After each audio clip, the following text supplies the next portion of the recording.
नमस्कार दोस्तों, competition committee के फास्ट ट्रैक रिवीजन प्रोग्राम में आप सभी का स्वागत है और मैं हूं खुशबू साहू। आज हम भारत के राष्ट्रीय आंदोलन में छत्तीसगढ़ की भूमिका से संबंधित प्रश्नों को हल करने वाले हैं। छत्तीसगढ़ के इतिहास के अंतर्गत अभी तक हमने प्राचीन इतिहास, स्थानीय राजवंश, कलचुरी, मराठा शासन और बस्तर के इतिहास से संबंधित प्रश्नों को देख लिया है। जहां पर मैंने आपको बताया था कि प्राचीन इतिहास से संबंधित हमें साक्ष्यों को पढ़ना है, स्थानीय राजवंशों से संबंधित प्रमुख शासकों के नाम, इनका कालक्रम, इनकी उपलब्धियां और इनसे संबंधित सिक्के और ताम्रपत्र की जानकारी हमें रखनी है।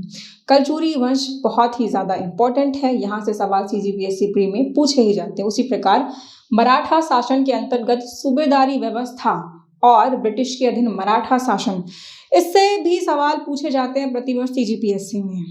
लेकिन जब हम छत्तीसगढ़ के आधुनिक इतिहास के अंतर्गत राष्ट्रीय आंदोलन में छत्तीसगढ़ की भूमिका से संबंधित प्रश्नों को देखते हैं तो ये प्रश्न बाकी सभी प्रश्नों से ज़्यादा अलग दिखाई देते हैं। ये अलग कैसे हैं? तो देखिए, छत्तीसगढ़ के इतिहास के बाकी प्रश्न या तो आपको किसी एग्जाम में मिल जाएंगे या फिर मैं आपको ये कहूँ कि ये सवाल जाने पहचाने लगते हैं। छत्तीसगढ़ के इतिहास से संबंधित अगर आप सामान्य जानकारी भी रखें तो ये सभी सवाल आप सॉल्व कर ले जाएंगे। लेकिन जब राष्ट्रीय आंदोलन से संबंधित सवाल पूछे जाते हैं CGPSC प्री में तो ये सवाल हमेशा ही नहीं होते हैं। आपको ऐसा लगेगा इन सवालों को देखकर कि इसके बारे में तो आपने कभी कुछ पढ़ा ही नहीं है। आपको मैं ये बताना चाह रही हूँ कि ये जो टॉपिक है ये आपको गहराई से पढ़ना है। अब सामान्य जानकारी रखने से बात नहीं बनने वाली है। छत्तीसगढ़ के इतिहास को आप पढ़ रहे हैं तो बाकी सभी टॉपिक से संबंधित आप सामान्य जानकारी रखिए, लेकिन जब हम राष्ट्रीय आंदोलन की बात करते हैं तो यहाँ से संबंधित जानकारी आपको गहराई से रखनी होगी। स्टार्ट करते हैं आज का लेक्चर। पहला सवाल, निम्न में से किसने सूर्योदय पत्रिका प्रारंभ की थी? यहाँ पर ऑप्शन नंबर A है डॉक्टर कन्हैयालाल शर्मा, B है पंडित लोचन प्रसाद पांडे, C है माधवराव सप्रे और D है वामनराव लाखे। तो इस क्वेश्चन का करेक्ट आंसर है डॉक्टर कन्हैयालाल शर्मा। डॉक्टर कन्हैयालाल शर्मा ने 1915 ईस्वी में सूर्योदय पत्रिका का प्रकाशन प्रारंभ किया था और बाद में इस पत्रिका का नाम विद्योदय रखा गया। देखिए, समय कौन सा है? 1915 ईस्वी की बात है। भारत में पत्रकारिता का प्रारंभ 18वीं शताब्दी के अंत में हुआ था और छत्तीसगढ़ की बात करें तो छत्तीसगढ़ में पत्रकारिता का प्रारंभ 1900 ईस्वी में हुआ था। 1900 ईस्वी में माधवराव सप्रे ने पेंड्रा रोड से छत्तीसगढ़ की पहली मासिक पत्रिका का संपादन प्रारंभ किया था और इस मासिक पत्रिका का नाम है छत्तीसगढ़ मित्र।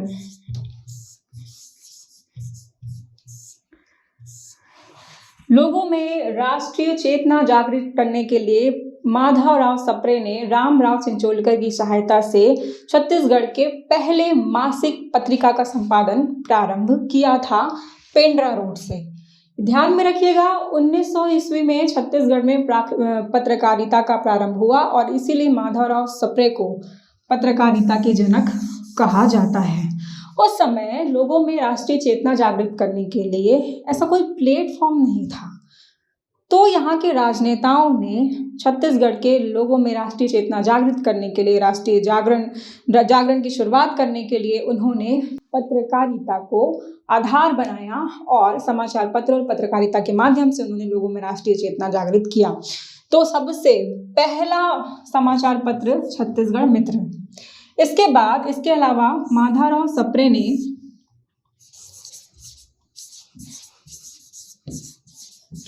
हिंद केसरी पत्रिका का संपादन भी किया था। जैसा कि आपको पता है कि माधवराव सप्रे लोकमान्य बाल गंगाधर तिलक के विचारों से प्रभावित थे और जिस प्रकार से बाल गंगाधर तिलक ने केसरी पत्रिका मराठी भाषा में प्रकाशित किया था, उसी प्रकार से माधवराव सप्रे ने इसी केसरी पत्रिका का हिंदी ट्रांसलेशन हिंद केसरी प्रकाशित करना प्रारंभ किया। ये छत्तीसगढ़ की सबसे उत्तेजक और विवादास्पद पत्रिका थी, जिसके कारण माधवराव सप्रे को जेल भी जाना पड़ा था। इसकी जो पहली कड़ी थी वो 1908 में प्रकाशित हुई थी, जिसमें 2 आर्टिकल थे, देश का दुर्देह और बम गोले का रहस्य, जिसमें ब्रिटिश सरकार की आलोचना की गई थी। और उसके बाद राजद्रोह के विरोध में 1908 में माधवराव सप्रे को जेल जाना पड़ा था। तो ध्यान में रखिएगा, माधवराव सप्रे जी के 2 मुख्य समाचार पत्र और पत्रिका, ये ध्यान में रखिएगा। समाचार पत्र है छत्तीसगढ़ मित्र और ये हिंद केसरी, ये दोनों आप ध्यान में रखिएगा। ये बहुत ही ज़्यादा महत्वपूर्ण है एग्जाम के पॉइंट ऑफ व्यू से। इसके अतिरिक्त कुछ महत्वपूर्ण समाचार पत्र जो आपको ध्यान में रखना है, पंडित सुंदरलाल शर्मा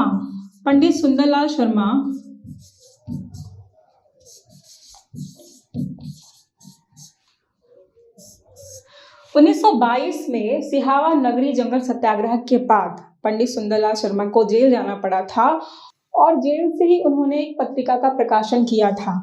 इसका नाम है जेल पत्रिका या फिर श्री कृष्ण जन्म स्थान समाचार पत्र।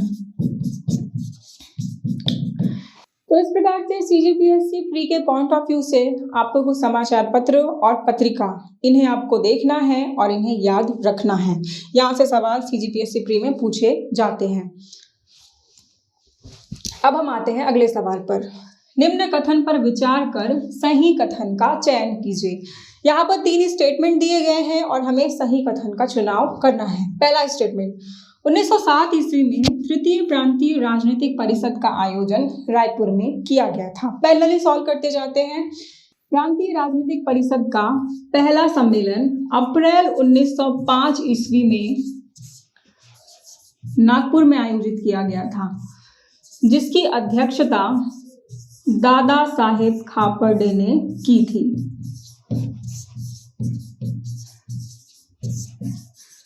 उसके बाद अप्रैल, ये जो सम्मेलन था ना, ये बंगाल विभाजन से पहले हुआ था। अप्रैल 1905 में इस सम्मेलन को आयोजित नागपुर में किया गया था। और उसके बाद प्रांतीय राजनीतिक परिषद का दूसरा सम्मेलन अप्रैल 1906 में जबलपुर में आयोजित किया गया था। इसकी अध्यक्षता गंगाधर राव चिटनविस ने किया था। गंगाधर राव चिटनविस। उसके बाद 1906 में कांग्रेस की रायपुर शाखा खोली गई थी। ठीक है, कांग्रेस की रायपुर शाखा की स्थापना की गई थी। और फिर 1907 में सूरत विभाजन के बाद प्रांतीय राजनीतिक परिषद का सम्मेलन रायपुर में हुआ था, जिसकी अध्यक्षता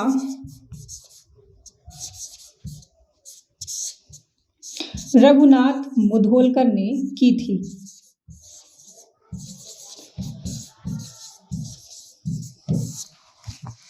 तो पहला स्टेटमेंट अब हम पढ़ लेते हैं और समझते हैं कि ये स्टेटमेंट करेक्ट है या नहीं। तो 1907 ईस्वी में तृतीय प्रांतिक राजनीतिक परिषद का आयोजन रायपुर में किया गया था। तो हाँ, ये स्टेटमेंट करेक्ट है। 1905 में पहला सम्मेलन नागपुर में, दूसरा सम्मेलन जबलपुर में और तीसरा सम्मेलन रायपुर में किया गया था। आप ऐसे भी ध्यान में रख सकते हैं कि उस समय मध्य प्रांत का मुख्यालय नागपुर था। तो पहले नागपुर में किया गया था, फिर उसके बाद जबलपुर में और उसके बाद फिर रायपुर में किया गया था। तो पहला स्टेटमेंट करेक्ट है। दूसरे स्टेटमेंट में आते हैं। उपरोक्त अधिवेशन की अध्यक्षता श्री केलकर ने की थी। तो श्री केलकर ने नहीं, बल्कि RN मुधोलकर, रघुनाथ मुधोलकर ने इस सम्मेलन की अध्यक्षता की थी। तो ये स्टेटमेंट गलत है। तीसरा स्टेटमेंट, इस अधिवेशन में छत्तीसगढ़ के नेतागण गरम दल एवं नरम दल 2 विचारधाराओं में विभाजित हो गए। तो देखिए इस सम्मेलन में हुआ क्या था। प्रांतीय राजनीतिक परिषद का सम्मेलन 1907 में रायपुर के टाउन हॉल में आयोजित किया गया था। इसकी अध्यक्षता रघुनाथ मुधोलकर ने की थी और इसके स्वागत समिति के अध्यक्ष हरि सिंह गौड़ थे। उस समय सम्मेलन की शुरुआत दादा भाई खापर्डे वंदे मातरम से करना चाहते थे, लेकिन इस बात की सहमति रघुनाथ मुधोलकर और हरि सिंह गौड़ ने नहीं दी। ध्यान से समझिएगा। देखिए, कुछ प्रमुख व्यक्तित्व के नाम आपको याद रखने हैं, इस साइड में लिखते हैं। तो पहला नाम है मुधोलकर। मुधोलकर अध्यक्ष थे। हरि सिंह गौड़ ये स्वागत समिति के अध्यक्ष थे। दादा साहेब खापर्डे और डॉक्टर मुंजे। एक और व्यक्तित्व का नाम आपको ध्यान में रखना है, रविशंकर शुक्ल। अब देखिए स्थिति क्या थी। तो जैसा मैंने आपको बताया कि दादा साहेब खापर्डे इस सम्मेलन की शुरुआत वंदे मातरम से करना चाहते थे, लेकिन मुधोलकर और हरि सिंह गौड़ इन दोनों ने इस बात की सहमति नहीं दी। परिणाम क्या हुआ? दादा साहब खापर्डे और डॉक्टर मुंजे अपने समर्थकों के साथ सम्मेलन को छोड़कर चले गए। फिर उसके बाद पंडित रविशंकर शुक्ल ने अपने उदारवादी नेताओं को समझाया और उन्हें वंदे मातरम से सम्मेलन की शुरुआत करने के लिए मना लिया, लेकिन फिर भी दादा साहब खापर्डे वापस सम्मेलन स्थल नहीं गए। और उसके बाद उन्होंने क्या किया? तात्यापारा के हनुमान मंदिर के पास जाकर एक विशाल जनसभा को संबोधित किया और वहां पर उन्होंने स्वदेशी के महत्व को समझाया, विदेशी वस्तुओं के बहिष्कार करने के लिए लोगों को प्रेरित किया और वहां पर वंदे मातरम का नारा भी लगाया गया। ये वो समय था जब वंदे मातरम कहने मात्र से ही कैद की सजा हो जाया करती थी। ठीक है, तो दादा साहेब खापर्डे ने वो सम्मेलन छोड़कर चले गए और तात्यापारा के हनुमान मंदिर के समीप उन्होंने जनसभा को संबोधित किया और वहां पर उन्होंने स्वदेशी के महत्व को समझाया। और ऐसा कार्य उसने दूसरे दिन बूटी के बाड़े में भी किया। बूटी के बाड़े में भी उन्होंने यहाँ पर जनसभा को संबोधित किया। तो इस प्रकार से हमें ये देखने को मिल रहा है कि इस अधिवेशन के बाद सूरत अधिवेशन का प्रभाव इस अधिवेशन में दिख रहा है। इस अधिवेशन के बाद छत्तीसगढ़ के भी नेतागण दो विचारधाराओं में विभाजित हो गए थे, जहां पर हम लिस्ट बना लेते हैं कि अगर उदारवादी विचारधारा की बात करें और क्रांतिकारी विचारधारा की बात करें, तो उदारवादी विचारधारा के नेता थे मुधोलकर, हरि सिंह गौड़ और सीएम ठक्कर। जब 1906 में रायपुर में कांग्रेस की शाखा खोली गई थी तो उसमें सबसे महत्वपूर्ण योगदान सीएम ठक्कर का था और ये नरम दल के अंतर्गत आते थे। ये उदारवादी विचारधारा के नेता थे। वहीं पर गरम दल के अंतर्गत, जैसे कि हमने पहले ही देखा कि माधवराव सप्रे ये बाल गंगाधर तिलक के विचारधाराओं से प्रभावित थे। वामन राव लाखे, पंडित रविशंकर शुक्ल, मुंजे, ये सभी गरम दल के नेता थे। ठीक है, ये सभी गरम दल के अंतर्गत आते थे, तो इन्हें भी आपको ध्यान में रखना है। तो पहला स्टेटमेंट तो करेक्ट था, दूसरा स्टेटमेंट इनकरेक्ट था। और इस अधिवेशन में छत्तीसगढ़ के नेतागण गरम दल और नरम दल दो विचारधाराओं में विभाजित हो गए। तो हाँ, हो गए। इस अधिवेशन के बाद हमको दो विचारधाराओं के नेता छत्तीसगढ़ में भी देखने को मिलते हैं। तो ये जो अधिवेशन था ना, ये सूरत विभाजन के बाद हुआ था। तो करेक्ट आंसर क्या हो जाएगा? 1 और 3 सही कथन है। ऑप्शन नंबर ए 1 और 3 सही कथन है। अब हम बात करते हैं अगले सवाल की। रायपुर में होम रूल लीग की स्थापना किसने की थी? यहाँ पर ऑप्शन दिया गया है, ए पंडित रविशंकर शुक्ल, बी सीएम ठक्कर, सी माधवराव सप्रे और ई इनमें से कोई नहीं। तो ये होम रूल लीग है क्या, इसे पहले समझते हैं। तो जैसा कि हमने पिछले लेक्चर में देखा था कि 1907 में सूरत में अधिवेशन हुआ था और इसी अधिवेशन में राष्ट्रीय स्तर के नेता दो विचारधाराओं में विभाजित हो गए थे। नरम दल के नेताओं ने, उदारवादी विचारधारा के नेताओं ने गरम दल के नेताओं को कांग्रेस से बहिष्कृत कर दिया था। और उसके बाद 1908 में लाल बाल पाल, लाला लाजपत राय, बाल गंगाधर तिलक और विपिन चंद्र पाल, इन तीनों को जेल में डाल दिया गया। बाल गंगाधर तिलक को 1908 में मांडले जेल में रखा गया और उसके बाद 6 वर्ष की सजा के बाद 1914 में वो जेल से रिहा हुए।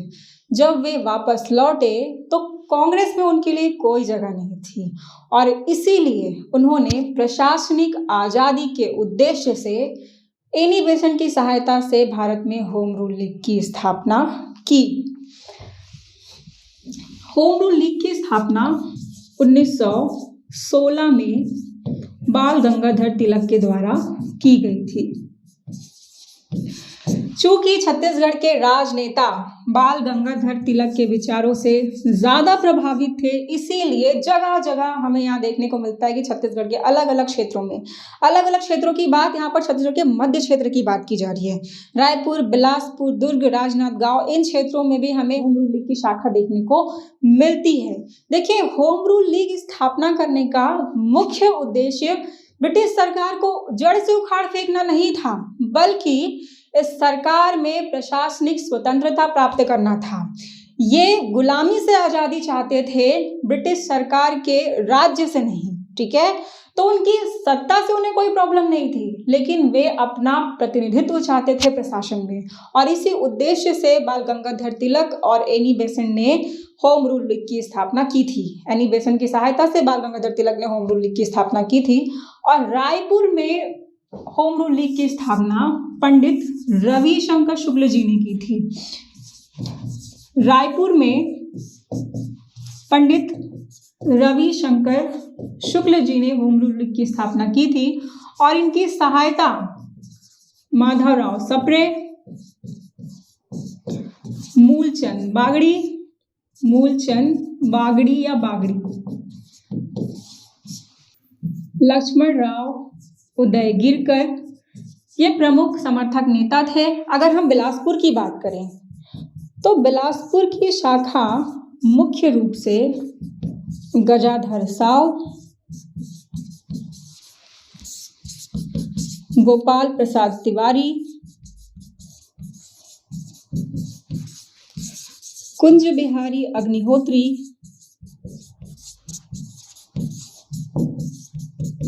इनकी सहायता से खोली गई। राजनांदगांव में ठाकुर प्यारेलाल सिंह और दुर्ग में घनश्याम सिंह गुप्त। इन्होंने अपने अपने क्षेत्रों में होम रूल लीग की शाखा खोली थी, ठीक है।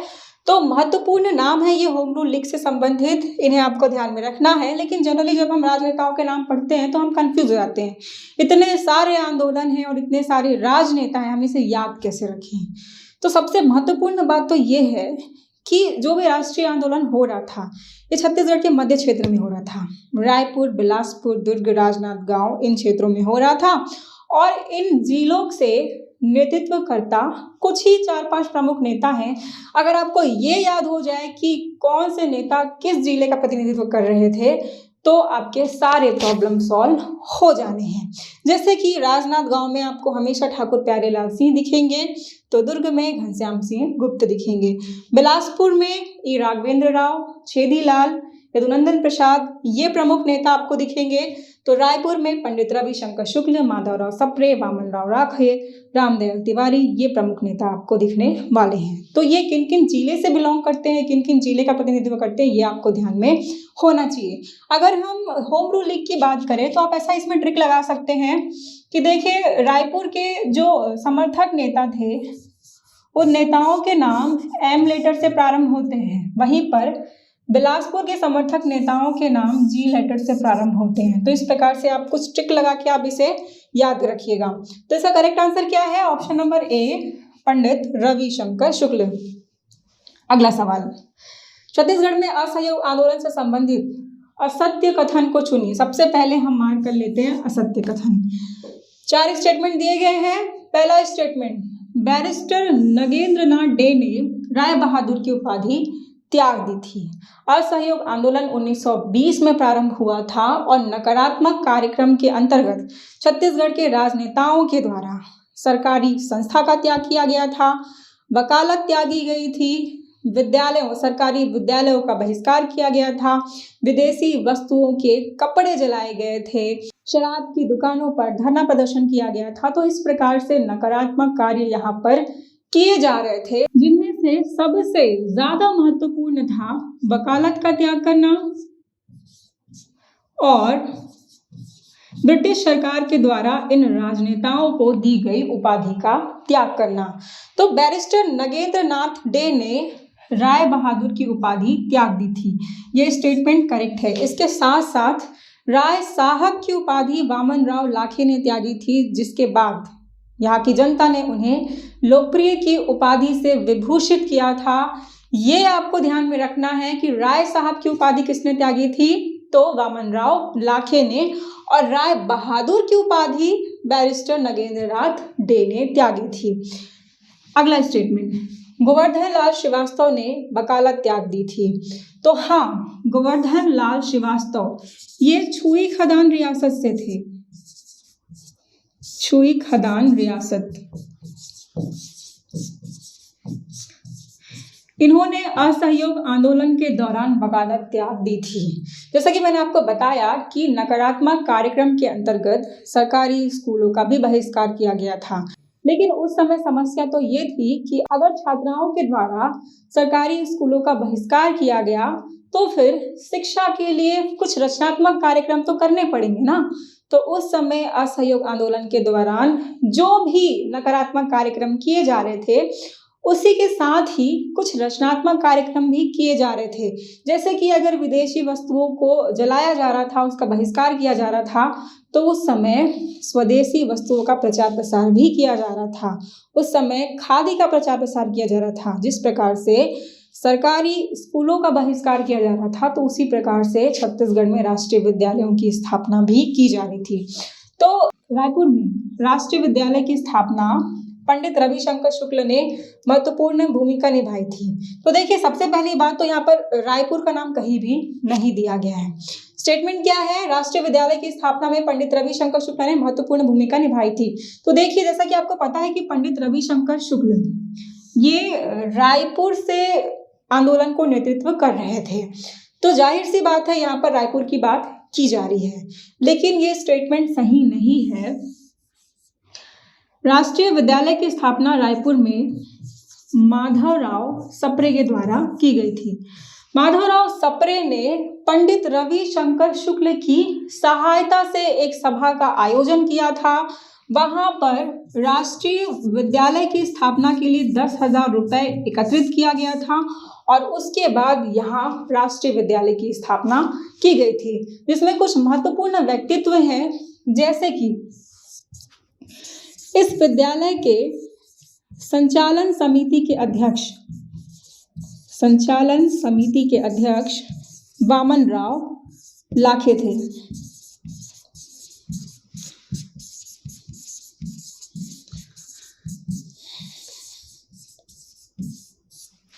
गोपी किशन, बाल किशन और राम किशन ने अपना बड़ा भवन विद्यालय की स्थापना के लिए, विद्यालय के संचालन के लिए दे दिया था। तो यहाँ पर प्रधान अध्यापक के रूप में धमतरी से राम नारायण तिवारी थे। इस विद्यालय में कुल 240 छात्रों ने प्रवेश लिया था और उसके बाद फिर विद्यालय, राष्ट्रीय विद्यालय खोला गया। मतलब कि स्टार्टिंग में ही 240 छात्र थे और इसका माध्यम था हिंदी। तो इस प्रकार से हम देख रहे हैं कि छत्तीसगढ़ में राष्ट्रीय विद्यालय की स्थापना की जा रही थी, जहां पर रायपुर में महत्वपूर्ण भूमिका माधवराव सप्रे की थी, ना कि पंडित रविशंकर शुक्ल की थी। ठीक है, रायपुर में माधवराव सप्रे। बाकी अलग अलग जिलों की भी अगर हम चर्चा करें तो धमतरी में बाबू छोटेलाल श्रीवास्तव,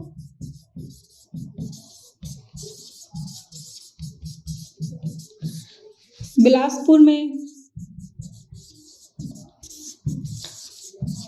बद्रीनाथ साव और राजनांदगांव में ठाकुर प्यारेलाल सिंह।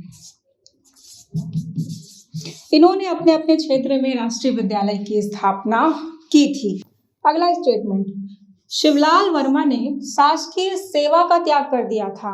जैसा कि मैंने आपको बताया था कि नकारात्मक कार्यक्रम के अंतर्गत शासकीय सेवा का त्याग किया जा रहा था, तो यहाँ पर बिलासपुर से शिवलाल शर्मा और यदुनंदन प्रसाद ने शासकीय सेवा का त्याग कर दिया था। यदुनंदन प्रसाद जी शासकीय सेवा में थे, वे रेलवे हाई स्कूल के शिक्षक थे और इस पद को त्याग करने के बाद उन्होंने बिलासपुर में जो राष्ट्रीय विद्यालय खोला गया था ना, उसके शिक्षक के रूप में हमें देखने को मिलते हैं। यहाँ पर एक नाम दिया गया है राम नारायण तिवारी, है ना। ये जो राम नारायण तिवारी है ना, ये शिक्षक धमतरी से थे। ऐसे दो और नाम है जो कंफ्यूज करने वाला है। राम नारायण तिवारी ये धमतरी से हैं, राम दयाल तिवारी ये रायपुर के हैं और राम गोपाल तिवारी, एक और राजनेता का नाम है राम गोपाल तिवारी जो कि मुंगेली से हैं। तो इन राजनेताओं के नाम और स्थान आप ध्यान में रखिएगा, क्योंकि कभी कभी सीजीपीएससी प्री में डायरेक्ट सवाल पूछ दिया जाता है। एक तरफ सूची 1 में आपको राजनेताओं के नाम दे दिए जाएंगे और दूसरी तरफ सूची 2 में स्थानों के नाम दे दिए जाएंगे जिस क्षेत्रों से वे आंदोलन का प्रतिनिधित्व करते हैं। तो ये भी आपको ध्यान में रखना है। राम नारायण तिवारी धमतरी, रामदयाल तिवारी रायपुर, राम गोपाल तिवारी मुंगेली। तो यहाँ पर हमने क्या देखा कि पहला स्टेटमेंट बैरिस्टर हाँ ये करेक्ट है, दूसरा स्टेटमेंट भी करेक्ट है, तीसरा स्टेटमेंट इनकरेक्ट है और चौथा स्टेटमेंट भी करेक्ट है। तो केवल 3 ही है ऐसा कथन जो कि असत्य है और हमें असत्य कथन को चुनना है। तो ऑप्शन नंबर सी इसका करेक्ट आंसर हो जाएगा। अब हम आते हैं अपने अगले सवाल पर। छत्तीसगढ़ के नेता जो भारतीय राष्ट्रीय कांग्रेस के बेलगाम अधिवेशन 1924 में सम्मिलित हुए थे, यहाँ पर 4 राजनेताओं के नाम दिए गए हैं। पंडित सुंदरलाल शर्मा, नथुजी जगताप, लक्ष्मी नारायण दास और पंडित रविशंकर शुक्ल। हमें ये बताना है कि बेलगाम के अधिवेशन में कौन कौन से नेता छत्तीसगढ़ से सम्मिलित हुए थे। याद है ये बेलगाम का अधिवेशन, ये वही अधिवेशन है, ये एकमात्र अधिवेशन है जिसमें गांधी जी ने अध्यक्षता की थी। ये अधिवेशन राष्ट्रीय आंदोलन में मील का पत्थर साबित हुआ था। बहुत ही महत्वपूर्ण अधिवेशन है, यहाँ से सवाल सीजीपीएससी में पूछा जाता है। सबसे इम्पोर्टेंट बात तो ये कि इस अधिवेशन की अध्यक्षता गांधी जी ने की थी और इस अधिवेशन में छत्तीसगढ़ से सम्मिलित नेता पंडित सुंदरलाल शर्मा, नथुजी जगताप और लक्ष्मी नारायण दास जी थे।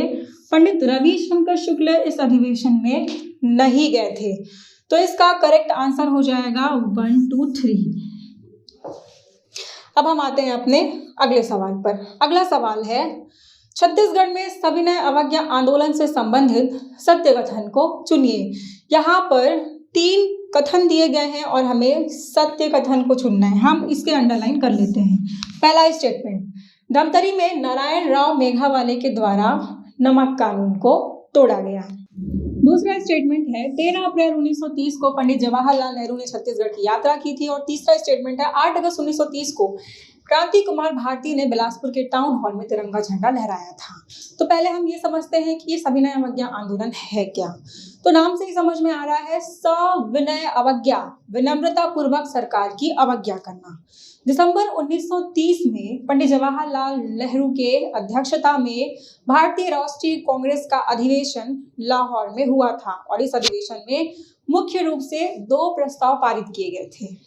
पहला पूर्व स्वाधीनता दिवस मनाना और दूसरा सविनय अवज्ञा आंदोलन गांधी जी के नेतृत्व में प्रारंभ करना। ऐसा हुआ भी।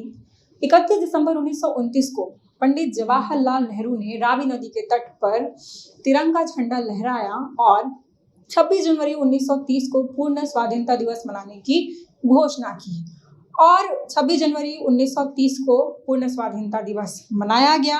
और उसके बाद गांधी जी अपने 79 समर्थकों के साथ 12 मार्च 1930 को पैदल दांडी के लिए रवाना हुए और उसके बाद 6 अप्रैल 1930 को दांडी पहुंचकर उन्होंने नमक बनाकर नमक कानून तोड़ा और फिर यहाँ प्रारंभ हुआ सविनय अवज्ञा आंदोलन, जिसके प्रमुख कार्यक्रम थे नमक कानून तोड़ना, मद्य निषेध का कार्यक्रम करना, सरकारी संस्थाओं का बहिष्कार करना और अस्पृश्यता का अंत करना। ठीक, तो ये था सविनय अवज्ञा आंदोलन। अब हम छत्तीसगढ़ पर आते हैं। तो 13 अप्रैल 1930 को रायपुर में महाकौशल राजनीतिक परिषद का सम्मेलन होने वाला था।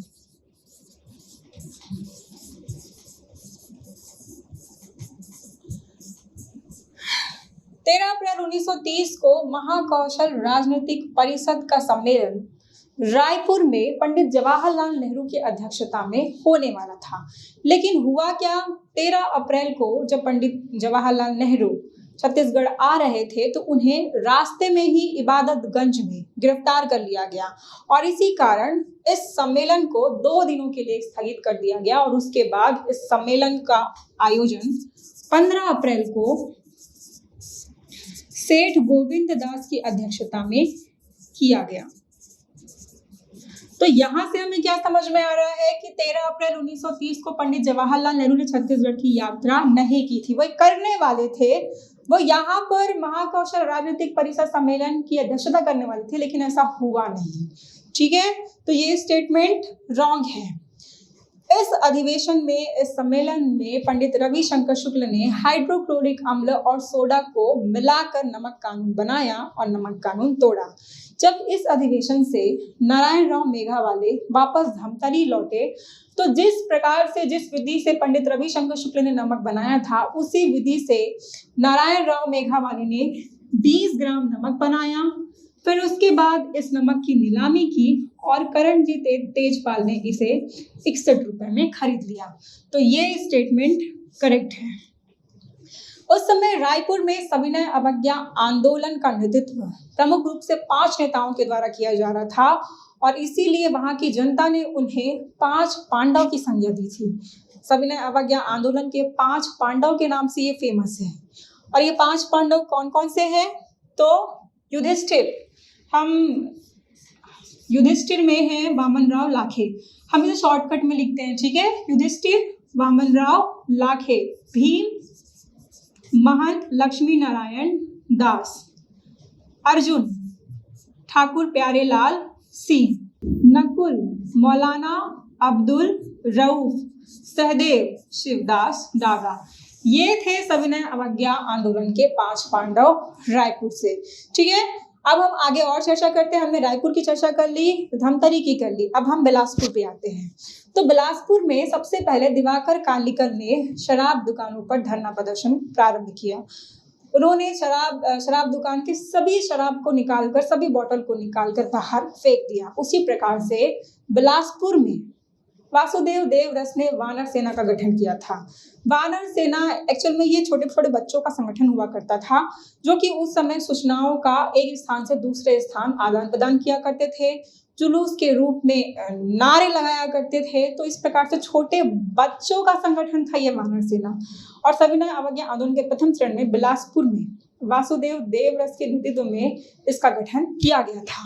और बिलासपुर में ही 8 अगस्त 1930 को क्रांति कुमार भारती के द्वारा बिलासपुर के टाउन हॉल में तिरंगा झंडा फहराया गया था। और उसके बाद न केवल 8 अगस्त को बल्कि 16 अगस्त को भी उन्होंने शासकीय विद्यालय में तिरंगा झंडा लहराया और उसके बाद फिर इन्हें गिरफ्तार कर लिया गया। तो ये स्टेटमेंट भी करेक्ट है। इसके अलावा एक और घटना आप ध्यान में रखिएगा कि मुंगेली में राम गोपाल तिवारी और काली चरण के द्वारा नाली के पानी और मिट्टी से नमक बनाया गया था। ठीक है, ये ध्यान में रखिएगा। जैसे कि मैंने आपको बताया था कि राम गोपाल तिवारी कहाँ से है, मुंगेली से हैं। ठीक है, तो ये इनका नाम जो है यहीं पर आता है, सविनय अवज्ञा आंदोलन में आता है। तो उन्होंने भी नमक बनाया था। तो इस प्रकार से सत्य कथन कौन कौन सा है, 1 और 3, ये दोनों सत्य कथन है। तो correct answer option number C हो जाएगा। अब हम आते हैं अगले सवाल पर। अगला सवाल, छत्तीसगढ़ में भारत छोड़ो आंदोलन से संबंधित सूची 1 में घटना के नाम दिए गए हैं और सूची 2 नेतृत्वकर्ता के नाम दिए गए हैं। इन्हें हमें सुमेलित करना है। तो देखिए सूची 1 में क्या नाम है, सूची 1 में है घटना, रायपुर में गांधी जी के गिरफ्तारी के विरुद्ध जुलूस किन के द्वारा निकाला गया था। नागपुर उच्च न्यायालय में झंडा किन के द्वारा फहराया गया था। दुर्ग आगजनी का केस किससे संबंधित है और रायपुर षड्यंत्र केस किससे संबंधित है। तो पहले मैच कर लें, फिर हम समझते हैं घटनाक्रम कैसी थी। तो मैच कर लेते हैं। रायपुर षड्यंत्र केस परसराम सोनी, दुर्ग आगजनी का केस रघुनंदन सिंह रोल, ठीक है। नागपुर उच्च न्यायालय में झंडा फहराना रामकृष्ण ठाकुर और रायपुर में गांधी जी की गिरफ्तारी के बाद जुलूस निकालना JN पांडे। ये आप देख रहे हैं। आप लोग की शिकायत होती है कि मैं सामने बोर्ड में खड़ी हो जाती हूँ और आपको कुछ भी नहीं दिखता है, लेकिन ये क्वेश्चन इतना ज्यादा बड़ा था कि हम इसे साइड में नहीं लिख सकते थे, इसलिए पूरे स्क्रीन में दिया गया है। यहाँ पर आप देखिए इसमें मैच क्या है, 1 का B, 1 का B, 2 का C, 3 का A और 4 का D।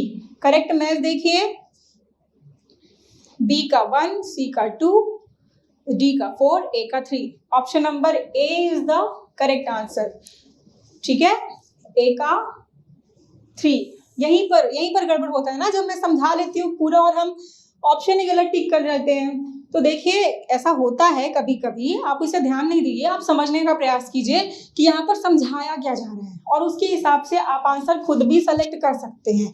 यहाँ पर जैसे कि हमने देखा कि करेक्ट आंसर क्या है, तो B का 1 है, C का 2 है, D का 4 है और A का 3 है। तो करेक्ट आंसर तो A है। अब हम चर्चा करते हैं कि क्या घटनाक्रम थी। तो देखिए 1942 में बंबई में अधिवेशन हुआ था। 1942 के इस बंबई अधिवेशन में अंग्रेजों भारत छोड़ो आंदोलन का प्रस्ताव पारित कर दिया गया और उसके बाद जैसे ही 8 अगस्त को ये प्रस्ताव पारित हुआ, रातों रात ऑपरेशन 0R के तहत भारत के सभी शीर्ष नेताओं को गिरफ्तार कर लिया गया। मलकापुर में इस बंबई अधिवेशन से लौटते समय मलकापुर में छत्तीसगढ़ के राजनेताओं को भी गिरफ्तार कर लिया गया था। ये कौन कौन से राजनेता थे इसकी चर्चा हम आगे करेंगे। अभी बस इतना ध्यान में रखिए कि ऑपरेशन 0R के तहत सभी नेताओं को गिरफ्तार कर लिया गया था और यहीं पर गांधी जी को भी गिरफ्तार कर लिया गया था, ठीक है। तो जैसे ही गांधी जी को गिरफ्तार किया गया, 9 अगस्त को पूरा भारत बंद था, भारत में हड़ताल किया गया। छत्तीसगढ़ के अंतर्गत यहाँ कांग्रेस कमेटी का कार्यालय बंद था, सभी स्कूल कॉलेज बाजार सभी बंद थे। जैसा कि मैंने आपको बताया कि सभी शीर्ष नेताओं को गिरफ्तार कर लिया गया था। तो फिर उसके बाद इस आंदोलन का नेतृत्व युवा नेताओं ने किया, जिसमें रायपुर में प्रमुख नेता हैं त्रेतानाथ तिवारी, रणवीर सिंह शास्त्री और रामकृष्ण ठाकुर। ये तीनों नेताओं के नाम आपको याद रखने हैं, ठीक है। त्रेतानाथ तिवारी के नेतृत्व में एक विशाल जुलूस निकाला गया, जिसे कोतवाली में इस जुलूस पर हवा में गोलियां चलाई गई और फिर गांधी चौक में पहुंचने के बाद ये जो जुलूस है वो सभा में परिवर्तित हो गई। उसी प्रकार से रणवीर सिंह शास्त्री के नेतृत्व में छात्रों का जुलूस निकाला गया और गांधी चौक में इन्हें भी गिरफ्तार कर लिया गया। रामकृष्ण ठाकुर, ये जो रामकृष्ण ठाकुर है ना, इन्होंने नागपुर के उच्च न्यायालय में झंडा फहराया था। 9 सितंबर 1942 को उन्होंने झंडा फहराया था, 9 सितंबर 1942 को, ठीक। तो इस प्रकार हमने देखा कि रायपुर में कौन कौन से घटनाक्रम चल रहे थे, ठीक है। तो ये जो जुलूस निकालने का कार्य है ये JN पांडे के द्वारा भी किया जा रहा था, ठीक है। तो हाँ, ये ध्यान में रखिएगा कि 1942 में JN पांडे के द्वारा जनमत मैगजीन निकाला गया था, ये आपको याद रखना है, ठीक। तो हमने कौन कौन सा मैच कर लिया, नागपुर के उच्च न्यायालय में रामकृष्ण ठाकुर और JN पांडे। अब हम आगे चर्चा करते हैं रघुनंदन सिंह रॉल और परसराम सोनी की। तो रघुनंदन सिंह रॉल ये दुर्ग के राजनेता हैं। दुर्ग में इन्होंने लेटर बॉक्स उखाड़ दिया, टेलीफोन के तार काट दिए और उसके बाद 28 अगस्त को, डेट भी याद रखिएगा, ठीक है, 28 अगस्त को इन्होंने कचहरी के एक भाग पर आग लगा दी और उसके बाद फिर 5 सितंबर को इन्होंने नगर पालिका में भी आग लगा दिया। जसवंत सिंह की सहायता से इन्होंने नगर पालिका में भी आग लगा दिया और इसी आगजनी केस को दुर्ग आगजनी केस कहा जाता है, जिसके प्रमुख नेता हैं रघुनंदन सिंह रोल। परसराम सोनी ये रायपुर के अवधियापारा के निवासी हैं। ये कारतूस, रिवॉल्वर, पिस्तौल, बम ये सभी विस्फोटक सामग्री बनाना चाहते थे और इसके लिए उन्होंने अलग अलग व्यक्तियों की मदद ली थी, जिसमें सबसे इम्पोर्टेंट व्यक्ति हैं गिरीलाल लोहार। गिरीलाल लोहार ने इन्हें रिवॉल्वर और पिस्तौल बनाने की कला सिखाई थी। इसके और सहयोगी नेताओं में आपको ध्यान में रखना है क्रांति कुमार भारती और रणवीर सिंह शास्त्री। इन दोनों नेताओं के नामों को आपको ध्यान में रखना है, एक तो रणवीर सिंह शास्त्री और दूसरा क्रांति कुमार भारती। हुआ क्या था, जैसा कि मैंने आपको बताया कि अवधियापारा के निवासी परसराम सोनी ये विस्फोटक सामग्री बनाना चाहते थे, जिसमें इनकी सहायता गिरीलाल लोहार ने की और अलग अलग व्यक्ति अलग अलग प्रकार की सहायता कर रहे थे। फिर क्या हो गया, इनके सहयोगी में से ही एक शिवनंदन ने पुलिस को इसकी जानकारी दे दी और 1942 में 15 जुलाई 1942 को परसराम सोनी को सदर बाजार में भारी रिवॉल्वर के साथ गिरफ्तार कर लिया गया। फिर उसके बाद 1946 को पंडित रविशंकर शुक्ल के आग्रह पर इन्हें छोड़ दिया गया था। इन्हें और गिरीलाल लोहार को छोड़ दिया गया था। तो ये जो रायपुर षड्यंत्र केस था, ठीक है, ये भी आप ध्यान में रखिएगा। ये परसराम सोनी बहुत इंपॉर्टेंट है, सीजीपीएससी प्री में बार बार पूछा गया इस सवाल को।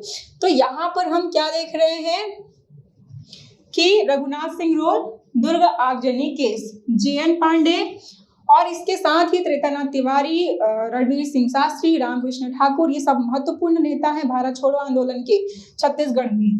रामकृष्ण ठाकुर इन्होंने तिरंगा झंडा लहराया था हाईकोर्ट में और परसराम सोनी ये रायपुर षड्यंत्र केस के नेता हैं। अब हम आते हैं अपने अगले सवाल पर। अगला सवाल, निम्न घटना को उनके कालक्रम के अनुसार बढ़ते क्रम में व्यवस्थित कीजिए। तो यहाँ पर 4 घटनाक्रम दिए हैं, सिहावा जंगल सत्याग्रह, वानर सेना का गठन, शिक्षा मंदिर योजना और रायपुर डायनामाइट केस। तो 1 बाय 1 करके हम इसे डील करते जाते हैं। देखिए, हम सबसे पहले बात करते हैं सिहावा नगरी जंगल सत्याग्रह की। यह जंगल सत्याग्रह 21 जनवरी 1922 को प्रारंभ हुआ था। इसका प्रमुख कारण वन कानून को तोड़ना था। उस समय अंग्रेजी सरकार के द्वारा आदिवासियों को वन में प्रवेश करना वर्जित था और वो वन का उपयोग भी नहीं कर सकते थे, जिसके कारण उन्हें कम मजदूरी में कार्य करना पड़ता था, मतलब कि उन्हें बेगारी करना पड़ता था और इसी का परिणाम था सिहावा नगरी जंगल सत्याग्रह। उन्होंने 21 जनवरी 1922 को आरक्षित वन में प्रवेश करके वहां की लकड़ी काटी और इसकी सूचना शासन को दे दी। फिर क्या था, शासन ने घर घर जाकर तलाशी ली और जो भी लकड़ी प्राप्त हुई उसे चोरी का लकड़ी बताकर सभी आदिवासियों को गिरफ्तार कर लिया। इस सत्याग्रह के प्रमुख नेता थे पंचमराम सोम, हरकराम सोम, श्यामलाल सोम, विशंभर पटेल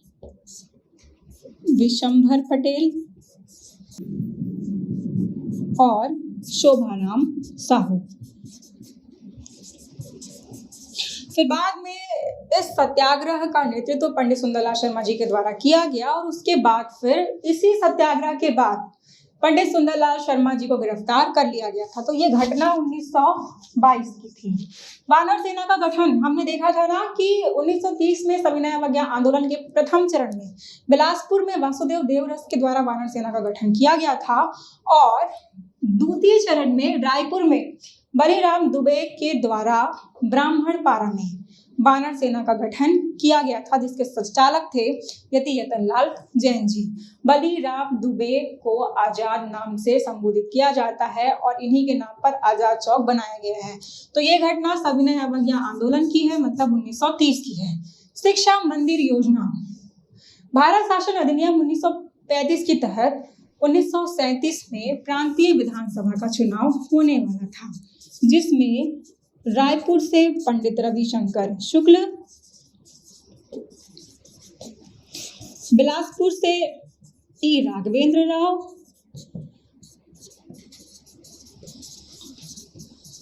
और दुर्ग से घनश्याम सिंह गुप्त निर्वाचित हुए थे। मुख्यमंत्री नारायण राव खरे को नियुक्त किया गया था और इसी समय शिक्षा मंत्री के रूप में पंडित रविशंकर शुक्ल चुने गए थे और इसी समय उन्होंने शिक्षा मंदिर योजना की शुरुआत की थी। मतलब कि ये 1937 की घटना है और बाद में 1938 में पंडित रविशंकर शुक्ल को मुख्यमंत्री बना दिया गया था। ठीक है। रायपुर डायनामाइट केस, ये भारत छोड़ो आंदोलन के तहत ये केस हुआ था। हुआ क्या था, जैसे कि मैंने आपको बताया था कि सभी शीर्ष नेताओं को गिरफ्तार कर लिया गया था। तो यहाँ के युवा नेता ने एक प्लान बनाया कि क्यों ना रायपुर जेल की दीवारों को तोड़कर सभी शीर्ष नेताओं को स्वतंत्र करा दिया जाए। तो फिर क्या हुआ कि रायपुर जेल की दीवारों को डायनामाइट से उड़ा दिया गया। ठीक है, रायपुर जेल की दीवार तो टूटी, लेकिन वहां के जो नेता थे वो बाहर तो नहीं निकल पाए। इसके प्रमुख नेता हैं बिलक नारायण। ये जो बिलक नारायण अग्रवाल हैं, इन्होंने ही जबलपुर से डायनामाइट लाया था। ईश्वरी चरण शुक्ल, राम नारायण, नारायण दास और नागर दास, ये सभी रायपुर डायनामाइट केस के प्रमुख नेता हैं। तो ये जो घटना थी कब की थी, 1942 की थी। तो इस प्रकार से हम ये देख रहे हैं कि इसका सीक्वेंस कैसा होगा, पहला, दूसरा, तीसरा और चौथा। ऑप्शन नंबर ए 1, 2, 3, 4 इसका करेक्ट आंसर है। अब हम आते हैं अपने अगले सवाल पर। अगला सवाल है, सविनय अवज्ञा आंदोलन के द्वितीय चरण में रायगढ़ रियासत से किसने आंदोलन का नेतृत्व किया था? तो रायगढ़ रियासत से अमरनाथ तिवारी ने इस आंदोलन का नेतृत्व किया था। ये इसका करेक्ट आंसर है। कालीचरण शुक्ल हमने देखा था ना, ये मुंगेली से थे। इन्होंने नमक कानून बनाया था, ये भी आप ध्यान में रखिएगा। ठीक है। तो इस प्रकार के भी कभी कभी सवाल पूछ दिए जाते हैं कि कुछ एक ऐसे व्यक्ति का नाम पूछ दिया जाता है जिसके बारे में तो हमने कभी सुना ही नहीं था। तो जब भी आप छत्तीसगढ़ का आधुनिक इतिहास पढ़े तो अलग अलग किताबों से इसे पढ़े और जितनी अधिक से अधिक जानकारी आप एकत्रित कर सकते हैं उतनी अधिक से अधिक जानकारी आप इससे संबंधित एकत्रित करें। अब हम आते हैं अपने अगले सवाल पर। अगला सवाल, निम्न में से छत्तीसगढ़ के किस नेता को ऑपरेशन जीरो आवर के तहत गिरफ्तार नहीं किया गया था? यहाँ पर 4 राजनेताओं के नाम दिए गए हैं, ठाकुर प्यारेलाल सिंह, वामन राव लाखे, लक्ष्मण राव उदयगिरकर और शिवदास डागर। तो जो प्रमुख नेता हैं जिन्हें गिरफ्तार कर लिया गया था उसकी जानकारी हम रख लेते हैं। पंडित रविशंकर शुक्ल, शिवदास डागा, महंत लक्ष्मी नारायण,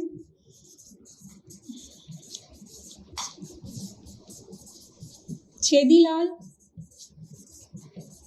खूबचंद बघेल। इन सभी राजनेताओं को ऑपरेशन जीरो आवर के तहत गिरफ्तार कर लिया गया था।